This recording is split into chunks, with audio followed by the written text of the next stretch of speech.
শংকৰদেৱ সংঘৰ যি বাৰ্ষিক অধিৱেশন ৫৪ সংখ্যক বৈষ্ণৱপন্থী সোণাৰাম চুতীয়া সমন্বয় ক্ষেত্ৰত যি এৰালতলী মৌবন্ধা যোৰহাটত অনুষ্ঠিত হৈছে এইখিনি আপোনালোকক শিবিৰ তৈয়াৰ কৰা হৈছে। এয়া শিবিৰ আপোনালোকে দেখা পাইছে নকাছাৰী যে পুথি নদী প্ৰাথমিক শাখাৰ নকাছাৰী যি এই অনুষ্ঠানভাগী কৰিছে এই কিমান সুন্দৰকৈ এই সজাই পৰাই তুলিছে আপোনালোকে চাওকচোন। আপোনালোকক দেখাইছোঁ এটা অনুভৱ কৰক।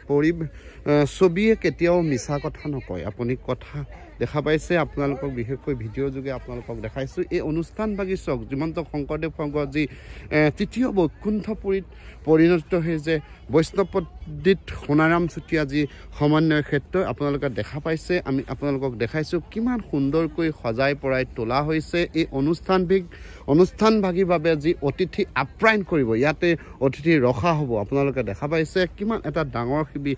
এটা শিবিৰত আপোনাৰ ৩০০ৰো অধিক আপোনাৰ যি ভক্ত ইয়াতে আহি থাকিব পাৰিব। আপোনালোকক দেখাইছোঁ এটা প্ৰাকৃতিক পৰিৱেশ দেখিছে। এয়া এটা সুন্দৰ ঘৰুৱা প্ৰাকৃতিক পৰিৱেশত পৰিণত হৈছে।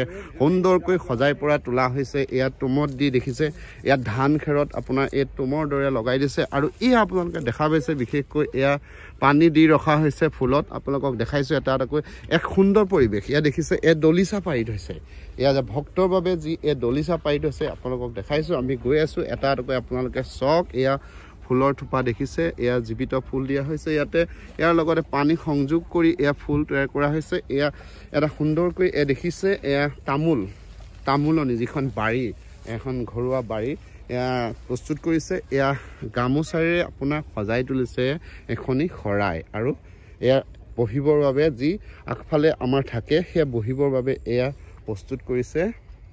আৰু এইহাতে চাওক আপোনালোকে এইহাতে চাওক এইহাটো এটা সুন্দৰ পৰিৱেশত পৰিণত হৈছে বৈষ্ণৱ পণ্ডিত সোণাৰাম চুতীয়া যি আপোনাৰ সমন্বয় ক্ষেত্ৰ যোৰহাটৰ ৫৪ সংখ্যক যি বাৰ্ষিক অধিৱেশনভাগী অনুষ্ঠিত কৰিব গৈ আছে। আপোনালোকক দেখাইছোঁ এয়া অতিথিভাৱে হয়। আপোনালোকক দেখাম এই দুৱাৰেদিয়ে গৈ অতিথি থাকিব পাৰিব। ইয়াত ৩০০ৰো অধিক ইয়াত দেখা পাইছে আপোনালোকে ৩০০ৰো অধিক আপোনাৰ ভক্ত ইয়াতে থাকিব পাৰিব। আপোনালোকক দেখাই আছোঁ এটাকৈ চাই থাকক আমাৰ ভিডিঅ'টো।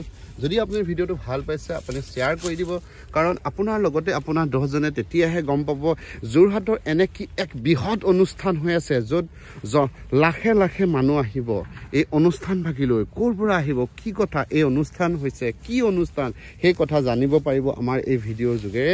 সেয়েহে আপোনালোক প্ৰতিজনকে আপোনাক বিনম্ৰতাই অনুৰোধ জনাওঁ যিসকলে চাই আছে আমাৰ ভিডিঅ'টো মাথো এটা সামান্য শ্বেয়াৰ কৰি দিব, কাৰণ তেতিয়াহে গম পাব সকলোৱে।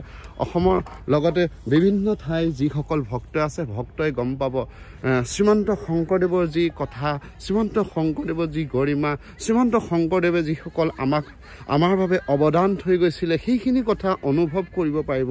এয়া আপোনালোকক দেখাইছোঁ এটা সুন্দৰ পৰিৱেশ যি পৰিৱেশত ১২০০ বিঘা মাটিত এই এনা বৃহৎ অনুষ্ঠান আপোনাৰ জড়িত হৈ আছে দেখা পাইছে হৈ আছে। আৰু কিছুদিনৰ পিছতেই আপোনালোকে সেই ৪দিনীয়া কাৰ্যসূচীৰে যি কাৰ্যসূচী লৈছে সেই কাৰ্যসূচীত আপোনালোকে দেখা পাব। সম্পূৰ্ণ ভিডিঅ' এটাকৈ আপোনালোকক দেখাম। তেন্তে আজি এইখিনি মুহূৰ্তত আপোনালোকৰ বিদায় লৈছোঁ। চাই থাকিব আমাৰ ভিডিঅ'টো, ভৱিষ্যতে আপোনালোকে পাই থাকিব আমাৰ যি